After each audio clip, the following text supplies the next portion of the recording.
The starting resolution of your pixel streaming application is forced by CloudRT to start in Full HD, which is 1920 by 1080p. It goes without saying that even though the web browser will scale to a 4K screen, the stream window will still never exceed Full HD.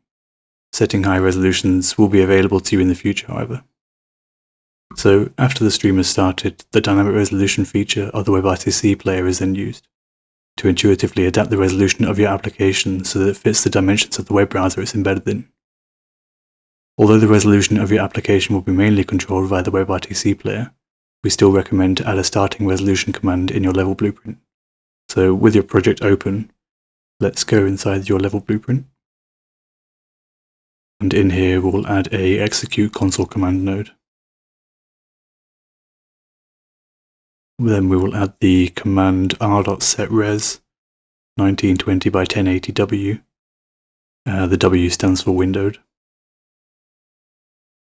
This setRes console command is not necessary when streaming, but it can, however, be useful for you when you test the application locally on your machine to view it in the same resolution as it will be shown whilst streaming.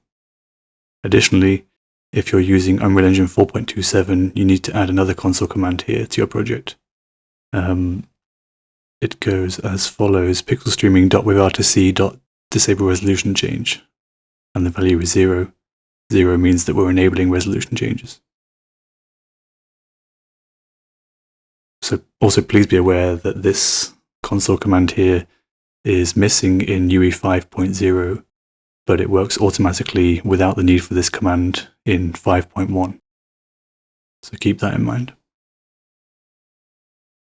Additionally, to allow the dynamic resolution changes from CloudRT to work, we first need to disable the constraint aspect ratio from your cameras. It may also be the case that you only want to show your stream in fixed aspect ratios like 16:9 Full HD, in which case you can skip this part of the video.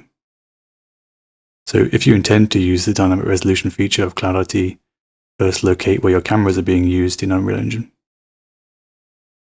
This will most likely be in your player pawn, but you might also be using cameras for cinematics in sequences too. For our project, we will open up the player pawn. And then in here, we'll select our first-person camera. And in the details panel, we'll disable constraint aspect ratio.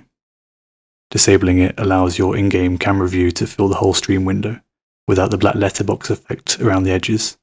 And it will also allow for portrait screen orientations to work properly when using your stream on mobile.